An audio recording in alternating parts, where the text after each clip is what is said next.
Big boss Malayalam ഇതുവരെ പ്രേക്ഷകരിലേക്ക് കൊണ്ടുവന്നിട്ടുള്ള മത്സരാർത്ഥികളിൽ ഒരുപക്ഷെ ഏറ്റവും വെയിറ്റ് കൂടിയ ഒരു മത്സരാർത്ഥിയാണ് അഖിൽ മാരാർ. ഞാൻ മത്സരാർത്ഥി എന്ന് എടുത്തു പറഞ്ഞത് നല്ല ബോധ്യത്തോടെ തന്നെയാണ്.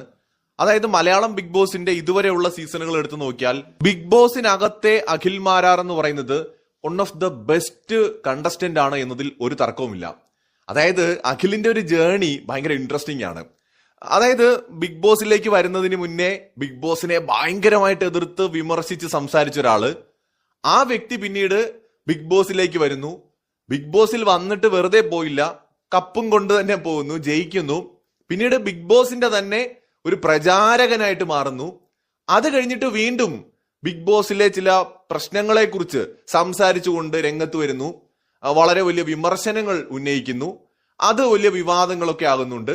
അത് കഴിഞ്ഞ് പിന്നീട് അഖിലിന്റെ പേഴ്സണൽ ഒരു ജേണി നോക്കിക്കഴിഞ്ഞാൽ പുള്ളി ഒരുപാട് വിഷയങ്ങളിൽ, പൊതുവിഷയങ്ങളിൽ ഇടപെടുന്നു. ഒടുവിൽ അദ്ദേഹം രാഷ്ട്രീയത്തിലേക്ക് പോവാണ്. പല പാർട്ടികളിലും പോകുമെന്ന് കരുതി, പക്ഷെ അദ്ദേഹം 2020 പോയി. 2020 ആണെങ്കിൽ NDA പോയി. അതേ തുടർന്ന് വലിയ രീതിയിലുള്ള പ്രശ്നങ്ങൾ അദ്ദേഹത്തിന് നേരിടേണ്ടി വന്നു.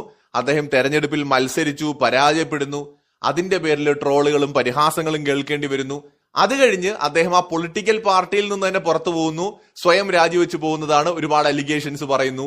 ശരിക്കും പറഞ്ഞാൽ അഖിൽ മാരാർ സ്വർഗത്തിൽ നിന്ന് അഖിൽ മാരാറിനെ എടുത്ത് കടലിലോട്ട് ഇട്ടൊരു അവസ്ഥയിലായി കാണുമെന്നാണ് തോന്നുന്നത് ആ ഒരു ഘട്ടത്തിൽ. കാരണം മലയാളം ബിഗ് ബോസിൽ വന്ന് ഇത്രയും സക്സസ് ആയിട്ടുള്ള അധികം പേരെ നമുക്ക് കാണിക്കാൻ പറ്റില്ല. കാരണം സക്സസ് ആയിട്ടുണ്ടാവും പലരും പല രീതിയിൽ. പക്ഷെ അഖിൽ മാരാർ ശരിക്കും പുള്ളിയുടെ ഒരു സാമ്രാജ്യം പുള്ളിയുടേതായ രീതിയിൽ കെട്ടി ഉയർത്തി സോഷ്യൽ മീഡിയയിലൂടെ അങ്ങനെ പോയിക്കൊണ്ടിരിക്കുന്ന സമയത്താണ് അദ്ദേഹം ഒരു റോങ് മൂവ് എടുത്തത്. ഈ സെലിബ്രിറ്റി സ്റ്റാറ്റസ് ഉള്ള ആളുകൾ, അല്ലെങ്കിൽ സിനിമ അല്ലെങ്കിൽ അഭിനയ മേഖലയിലോ അതല്ലെന്നുണ്ടെങ്കിൽ സോഷ്യൽ മീഡിയയിലോ ഒക്കെ എല്ലാത്തരം വിഷയങ്ങളിലും ഇടപെട്ട് ഇപ്പോ സെലിബ്രിറ്റി ആയിട്ട് ഉദ്ഘാടനങ്ങൾ ചെയ്യുക, അല്ലെന്നുണ്ടെങ്കിൽ എല്ലാ മേഖലയിലുള്ള ആളുകളുമായിട്ട് ഇടപെട്ട് ബിസിനസ് മേഖലയിൽ നിൽക്കുക, ഇങ്ങനെയൊക്കെ പദ്ധതിയുള്ള ആൾക്കാർ ഏതെങ്കിലും ഒരു രാഷ്ട്രീയം തെരഞ്ഞെടുക്കുന്ന സമയത്ത് 1000 വട്ടം ആലോചിക്കണം. വിജയിയൊക്കെ പോലെ കരിയറിന്റെ അവസാന കാലത്ത് എന്താണെങ്കിലും നേരിടാൻ തയ്യാറായിട്ട് ഫിനാൻഷ്യലി ഒക്കെ സെറ്റിൽഡായി, വെൽ സെറ്റിൽഡായി ജീവിതത്തിന്റെ അവസാന കാലത്ത് ഒരു രാഷ്ട്രീയം തെരഞ്ഞെടുത്ത് പോകുന്നത് പോലെ അല്ല കരിയറിന്റെ നല്ല ടൈമിൽ നിൽക്കുന്ന സമയത്ത് പൊളിറ്റിക്സിലേക്ക് പോവാന്ന് പറയുന്നത്.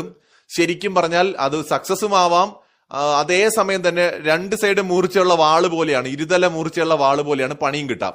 സോ അപ്പൊ അതുകൊണ്ട് ഇതിനകത്ത് ഇപ്പൊ നമ്മുടെ മമ്മൂക്ക പോലെ അല്ലെങ്കിൽ ലാലേട്ടനെ പോലെയുള്ള ആളുകൾ പോലും തുറന്ന് രാഷ്ട്രീയം സംസാരിക്കാതിരിക്കാൻ പലപ്പോഴും ശ്രദ്ധിക്കുന്നത് കണ്ടിട്ടുണ്ട്. ഈ രാഷ്ട്രീയം തുറന്ന് പറയുന്നതിന് ഗുണങ്ങളുമുണ്ട്, ദോഷങ്ങളുമുണ്ട്, പ്രത്യേകിച്ച് ബിസിനസ് മേഖലയിലൊക്കെ നിൽക്കുന്ന ആളുകൾക്ക്. അഖിൽ മാരാർ ഒരു രാഷ്ട്രീയം തെരഞ്ഞെടുത്തപ്പോ ആ രാഷ്ട്രീയവുമായി ബന്ധപ്പെട്ട് ഒരുപാട് ചോദ്യങ്ങൾ